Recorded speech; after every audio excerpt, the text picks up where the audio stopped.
this guy. You gotta stay safe. That's all I know. I just stole a poncho from a wooden Indian. Hi everyone.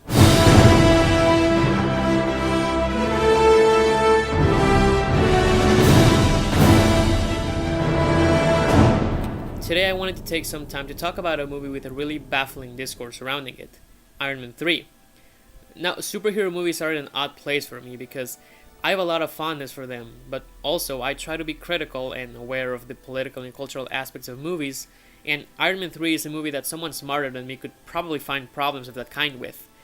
The masculinity embodied by Tony, the fact that it's about a billionaire in a time of such class disparity and apathy from the high class in America, the gender politics, and so on. But it's a movie that almost right off the bat got a bad reputation, because fans of the franchise hated it, so the discourse around it became terribly superficial and uncritical. The political and cultural problems that the movie may have, and probably does have, are worth looking into, but before we can do that, we need to do some cleanup of the discourse that already exists. We can't have a real, fair, nuanced discussion of anything in this movie when its dialogue is so clouded by things like no Mandarin bad, Tony make jokes, Guy Pearce dumb, or things like that. So, in this video I'm going to take a look at some of the most common complaints against the film and assess their validity. Now, there's no objective criticism in art, of course, but there's always a chance to think critically about how we think. Saying that a character is badly written simply because he's different from his comic book counterpart, or because he's not what you would want him or expect him to be, is not really criticism. Why are we even saying these things? Where do they come from? What do they mean? What is the relevance of something not being like their comic book counterpart, whatever that means? And it actually prevents real discussion and criticism. So hopefully throughout this video we can arrive at some conclusions as to how to best express our thoughts on movies without limiting the possibility of having a nuanced discussion, but actually encouraging it. So very quickly, here's a rundown of the things I'm going to analyze. Number 1, there isn't enough Iron Man in this movie. Number 2, destroying all the suits at the end is bad and stupid. Number 3, removing the arc reactor at the end is bad and dumb. Number 4, Tony makes a lot of jokes. Number 5, Tony puts Pepper's life at risk.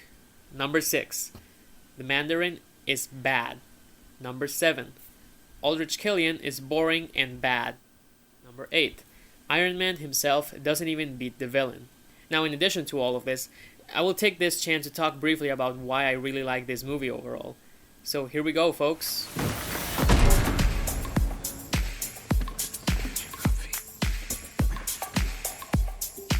You happy now?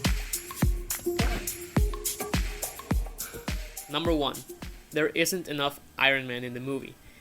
Now, this is a very interesting complaint because it works only if you make the assumption that how good a movie is depends on how much time Iron Man is in it. If you look at Iron Man 1, for example, Tony isn't really in the colorful Iron Man suit for very long. But conversely, he wears the armor a lot in Iron Man 2. In fact, the very first time we see him, he's wearing the suit. Does this immediately tell us if one is better than the other? What about Citizen Kane or The Godfather? Those movies barely even mention iron, let alone feature Iron Man on screen. Does that mean they're bad? Now, of course, I'm joking with that last bit, but I do think it's important to consider the assumptions that underlie these criticisms, or any criticisms really. It's these assumptions that can actually lead to having a fruitful discussion. For example, if I tell you, I think the main storyline in The Godfather isn't very effective because I feel like movies should get us deeply into the minds of characters in order for stories about falling from grace to be powerful. And I felt like they don't have us close enough to Michael Corleone's character throughout that movie for that to be true. Now, you can disagree with me, but I'm giving a full criticism. I really am arguing. I'm giving you my premise, which is that I think stories of this kind work best when you really get into the head of the character. I'm giving you my perception of the movie in relation to this premise, which is that they don't really do that with Michael Corleone. And I'm giving you the conclusion that I draw based upon that. So, again, you may disagree, but I'm giving you my full perspective. Not just a vague thesis statement supported by a description of what happens in the movie. On the other hand, if I say, for instance, Spider-Man 3 is bad because Peter Parker cries too much, what am I even really saying? I have no premise.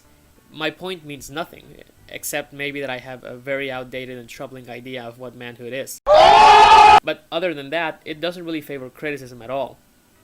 These are both opinions, of course, and they are both valid, but only one of these is an argument and genuine criticism, and the other one just clouds the discussion and limits the discourse that we can have about art. And so back to Iron Man 3, I think we can almost lump points 1 and 2 together.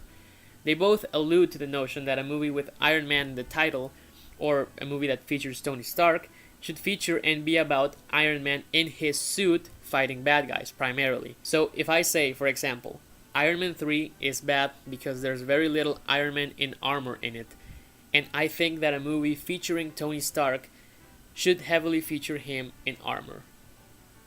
I'm arguing a more complete idea. I'm arguing a more complete idea that actually could give way to some nuanced discussion. We could discuss, for example, how fair that standard is.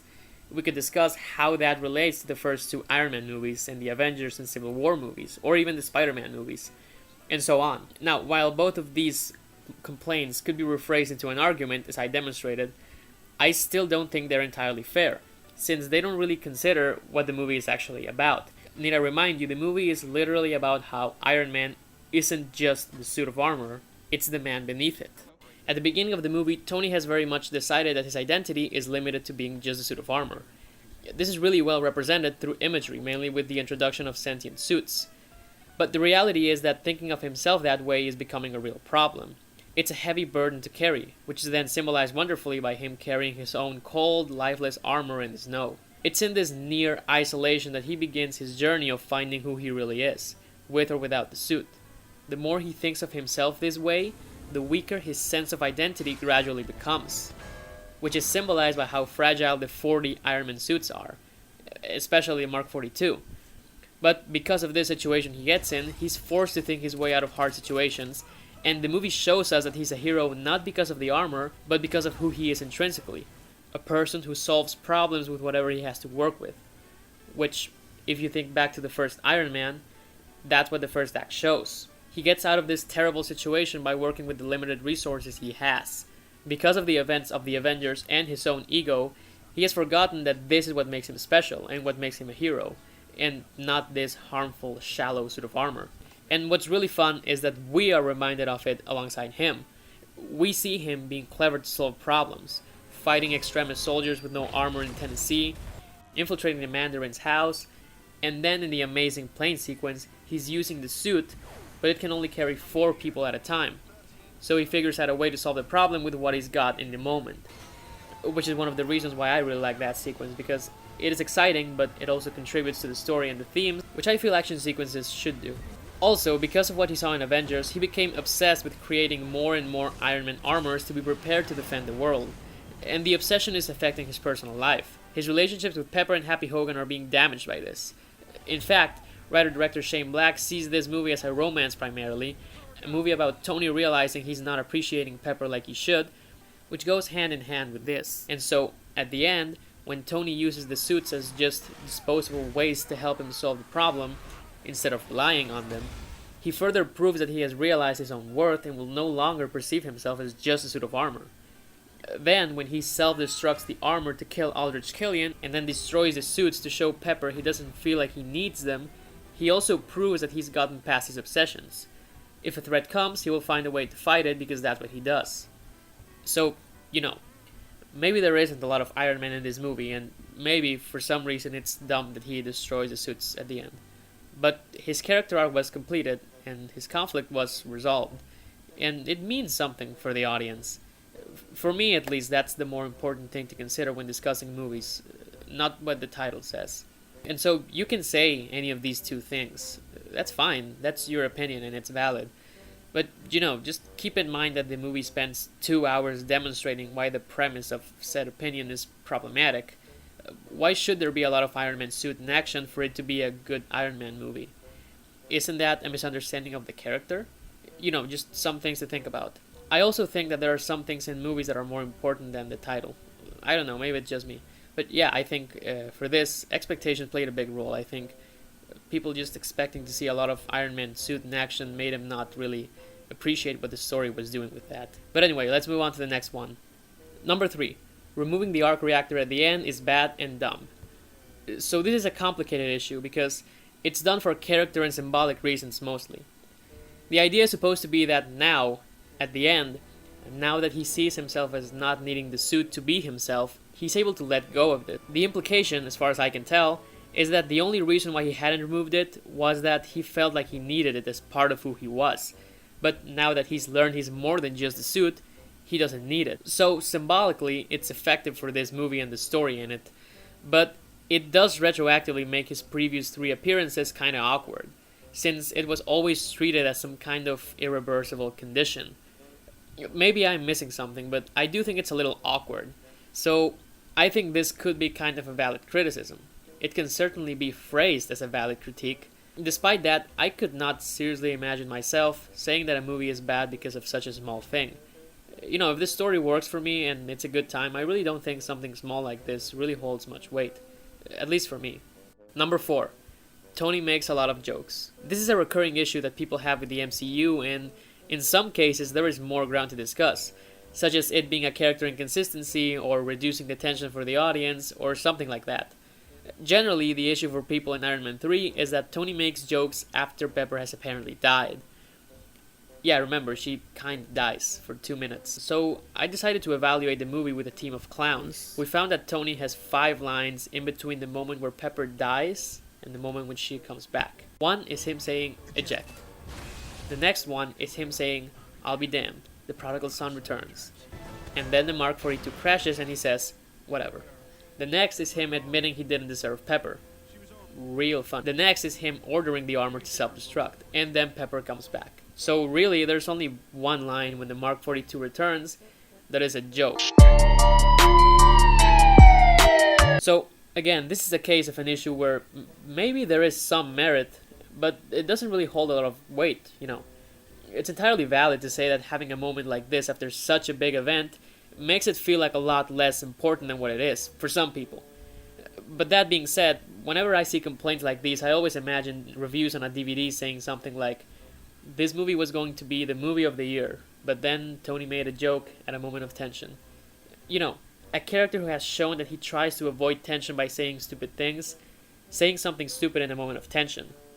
Yeah, I guess that's a terrible movie-breaking flaw. Anyway, I should move on. Number 5. Tony puts Pepper's life at risk. Why, yes. Yes, he does. This complaint specifically refers to him giving away the location of his house. And for some reason, this is bad. A character acting impulsively and irrationally in a movie about how he's being impulsive and irrational is somehow a flaw? So can stories not be about things anymore? Like, we all get the point of this scene, right? We all get that the point is that Tony is not dumb, but that he's just making bad decisions because of his ego and insecurities.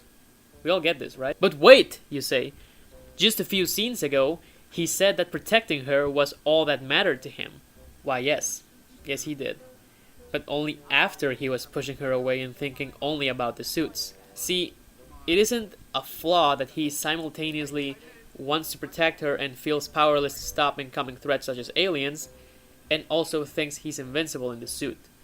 It's complementary. He tries to make up for his feeling of impotence by being this badass man. At least that's the way I've always read it. I guess I just don't understand why a character making a bad decision means it's a problem for the narrative, or for the movie. It's a problem for the character, and it's a part of the story. I don't know. It's weird. Number 6. The Mandarin is bad. Now, the Mandarin is the elephant in the room, of course. From what I've seen, the argument most commonly given seems to be just, the Mandarin was bad. He sucked. Period. Again, without really giving an argument or a reason as to why. So, it's an opinion, of course, again, but it really says nothing, because you're not giving us the basis that lead you to this conclusion you have. However, when there is at least a semblance of an argument, it's generally one of the following 3. 1. The Mandarin is bad because he's not like he was in the comics. 2. The Mandarin is bad because in the first half of the movie and in the trailer, he was so interesting, and then he's just an actor. Number 3. The Mandarin is bad because damn, it would have been fun to see Ben Kingsley play him longer. Now, Ben Kingsley is a terrific actor, and he plays both the intimidating, terrorist, boring Mandarin and the dumb, completely disconnected from reality Trevor Slattery really well. He's also a very sexy man, so I will grant that point. That being said, the character in the first half of the movie and in the trailers was as I hinted at, incredibly boring and generic. He was just some guy saying vaguely anti-American things. And there was literally nothing else to him. Intentionally so, of course. Again, well acted, but very shallow. When we find out he's an actor, the movie actually peels back a few layers and becomes an interesting story. If the real bad guy, the real Mandarin, is Aldrich Killian, then the nature of the story is quite different. You see, Iron Man 3 is as politically charged as Captain America the Winter Soldier would be a year later. But no one seems to really notice or talk about it. My hypothesis is that it went over people's heads because of their reaction to the twist of the Mandarin. Recapping the Winter Soldier, in that movie we find out that Hydra has been benefiting itself from feeding and exploiting people's fears in the post-alien invasion world. That is, Hydra feeds social fears and anxieties, and then takes advantage of this to serve its own interests, which is to approve of Project Insight and thus eliminate its enemies. 1 year earlier, in Iron Man 3, Aldrich Killian is, in his own words, creating both supply and demand, feeding people's fears and anxieties through the terrorist Mandarin, and then using that to serve his own interest by selling extremists. This time tomorrow, I'll have the West's most powerful leader in one hand and the world's most feared terrorist in the other. I'll own the war on terror. Create supply and demand for you, for your brothers and sisters. Both movies say essentially the same, though one is more on the military-industrial side and the other one is more on the governmental intelligence side. Many people must have seen the first half of this movie, where the Mandarin makes a lot of intentionally vague and cryptic political and cultural points, and thought it was interesting. Then, when it's revealed that the Mandarin from those videos is an actor, they must have thought that the movie wasn't saying anything politically. So let's do a brief recap of this. A drunk actor is used to manipulate a country's government by exploiting social and cultural anxieties. So clearly, nothing is being said with this politically. Being serious though, this complaint is interesting because it somewhat proves some of the film's political commentary. They give us a character that looks and sounds like a terrorist with terroristy images, taking credit for being the bad guy, and we accept it.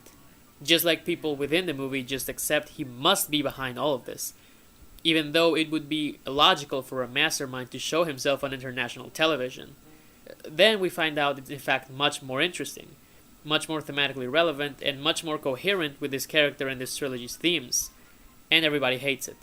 Because a terrorist being vague and cryptic and sounding intimidating is much more interesting than a corporation manipulating the media, and by extension the people, and by extension the government to benefit itself. So, if you're a person who uses this argument, you have a right to think freely and express it, of course, but I wouldn't really know what to tell you. One of these two storylines sounds unbelievably more interesting, layered, and consistent with this franchise and main character than the other. So, I have no idea what to say to these people. So yeah, that point is very weird.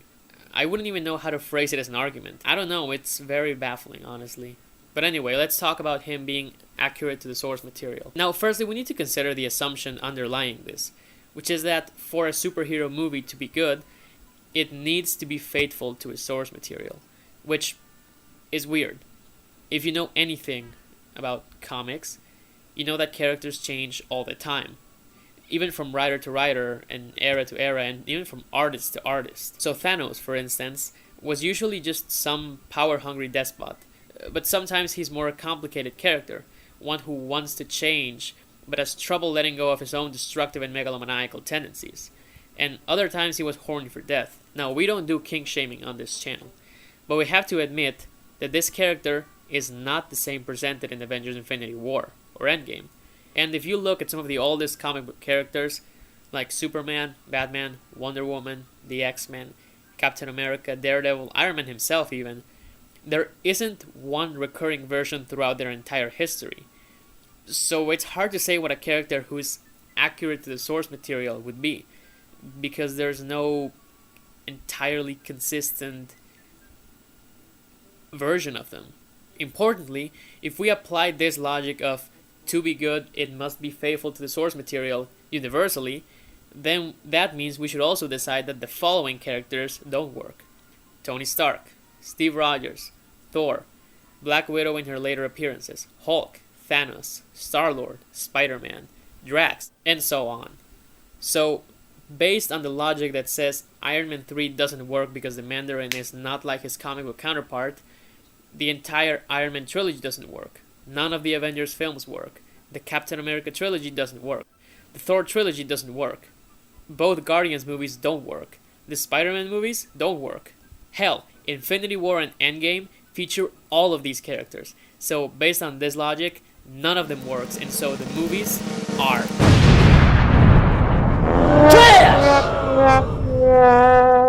Do I actually believe any of this? Of course not. It's nonsensical.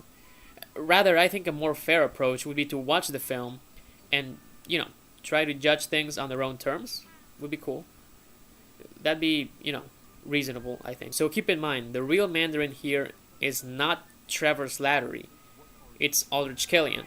Of course, he's a fundamentally different take than what people probably imagined or expected, with or without trailers. Rather than being the racist, communist cartoon with mystical powers it was at the beginning, which, let's face it, would have probably just been culturally harmful, he's an evil reflection of Tony, representing many of his inner demons, who is smart and resourceful enough to successfully manipulate the government of the world's most powerful nation and almost take control of it indirectly.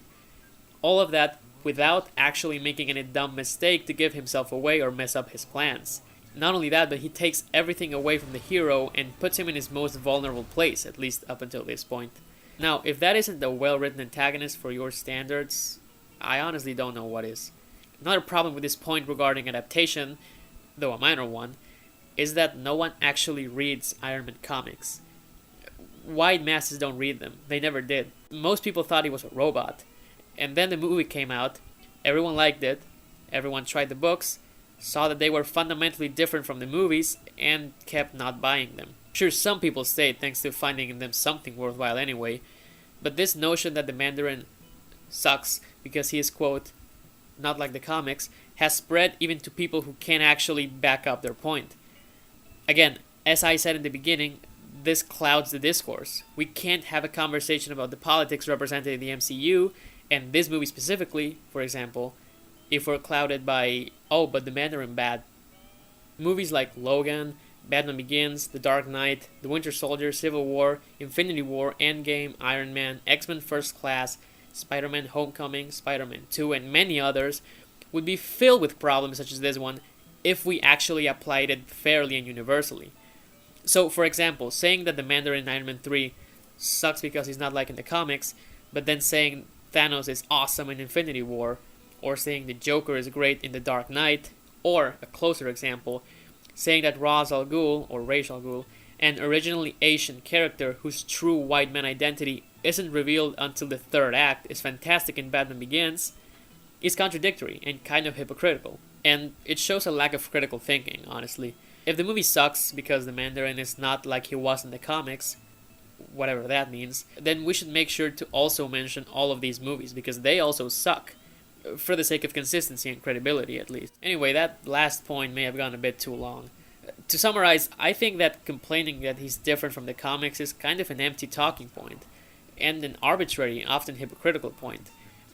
I give a little more importance to taking the movie on its own terms, and frankly, what they give us is a take that feels very refreshing, but also that genuinely makes the story something much more interesting on a personal and political level. So for me, at least, I think these aspects hold a little more ground than how much a character resembles a homonymous character. But anyway, let's move on. Number 7. Aldrich Killian is boring and bad. This one goes kind of hand in hand with the Mandarin complaint. People saying he's boring usually also say the Mandarin was bad, and it generally indicates that they stopped paying attention to the story the moment the generic terrorist was gone. Aldrich Killian not only has a really good evil plot that almost works, but he also beats our protagonist in the first act. Not only that, but he's also, like most Iron Man villains in the movies, an evil Tony Stark.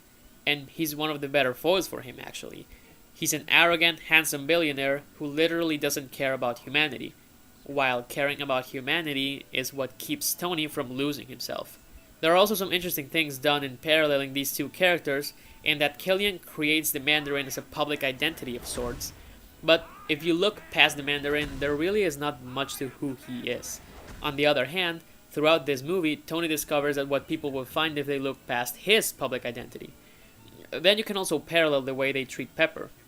Tony with his wanting to protect her was almost dehumanizing her, and then Killian is literally toying with her to test his latest extremist formula. There's a lot more that I could get into. like Aldrich Killian playing into the War of Terror and how this rhymes with Obadiah Stane being behind Middle Eastern bad guys in the first movie, or the little hints about Aldrich Killian's relationship with his father and what we can infer from that and compare with Tony's relationship with his father, or how the War on Terror mirrors Tony being afraid of foreign threats coming from outer space, and the way each of these men deals with it, and so on. I think you get my point, and this is part of what I mean with how the discourse around this movie clouds the space to talk about genuinely interesting things going on in it. I don't know, maybe he doesn't really get a lot of action scenes, but he does pretty much what I would hope out of an antagonist pretty well, so for me it's okay. Anyway, moving on. Number 8. Pepper killing the bad guy is stupid. So this is an interesting complaint. Tony gets the resolution to his arc. He self-destructs his latest suit to destroy Aldrich, representing him destroying the inner demons, telling him he's nothing but the suit. And then he destroys the other suits, representing him destroying his obsessions, fears, and anxieties. So he gets his satisfying resolution. Then, Pepper is the one that actually delivers the final blow. But if you look at the whole movie, it's pretty clear that Aldrich Killian is Tony's nemesis as much as he is Pepper's nemesis. He's been screwing with her as much as he screwed with Tony. He's been treating her like she isn't even really a person. So, I don't like murder, generally speaking, but in literary terms, she needs that resolution as much as he does. And again, this movie has a romantic dimension to it, and Aldrich Killian represents all of Tony's inner demons that are ruining his relationship with Pepper. But, she's also a part of that relationship. They both defeat him. I don't know, I guess there are many possible reads. I'm not sure why her being the one that beats him is necessarily a bad thing. I don't necessarily think that the protagonist should be the one to defeat the antagonist directly, or on his own. So, to summarize, I think if you really take the movie on its own terms and don't simply jump out and complain about something not going the way you would hope or expect, you can find a lot of worthwhile things in here. Sure, it takes a few creative risks, but for the most part, I think it earns them by tying it all together in a lovely story about identity, self-worth, humanity, ego, appreciating others, all neatly tied up with some mild, spicy political commentary. Now, I didn't love this movie the first time I saw it. It took me a few years, actually, but living with it and questioning my own judgment helped me become much more critical. Why was I saying that a movie was bad for a villain not being like his comic book counterpart? Why was I saying that a movie was bad for a protagonist not wearing a specific outfit for some arbitrary amount of time? It just stopped making sense to me. So before I go, I'll just run down a list of other things I like about this movie. I really like the final speech in the movie, as well as the score behind it. I really like the final shot of the Iron Man helmet. It's very simple, but cool symbolism.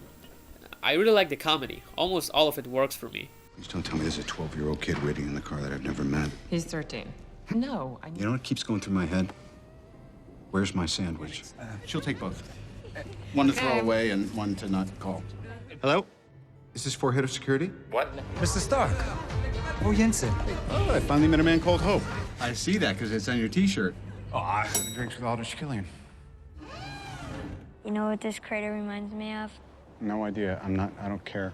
It tested well with focus groups, all right? I am Iron Patriot. Listen, War Machine. Whoa, he's here. He's here, but he's not here. He's here, but he's not here. What do you mean? It's complicated.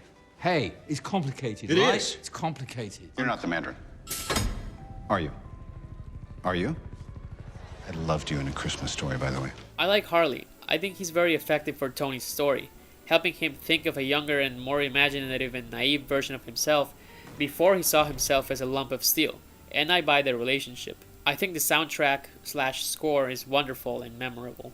I think Maya Hansen is a great and criminally underused character, and her speech about the ego is amazing and an excellent summation of the movie thematically. I really like Rhodey's role. He doesn't get a huge arc, but he serves as a version of what Tony should be. A person who uses the suit and enjoys using it and knows its value, but also very much knows his self-worth. Recall how he saves the president and takes down extremist soldiers without his suit, and really he doesn't really use the suit in the entire last sequence and he still is a hero.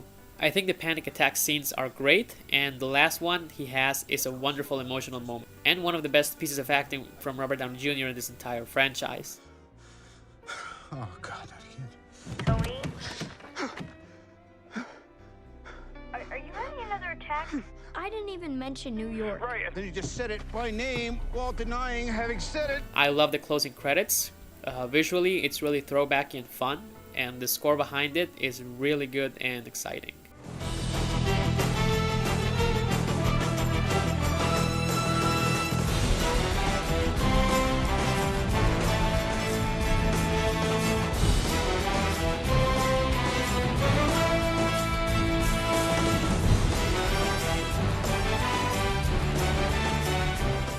I think it's great that this movie came right after the Avengers to not let us forget why Tony was such a beloved character. Because based on some of the reaction to this movie, I think some of us have forgotten it. Lastly, I think this movie works really well as a companion piece to Captain America the Winter Soldier.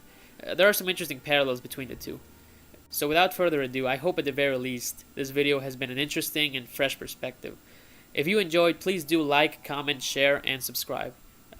I'll see you again very soon.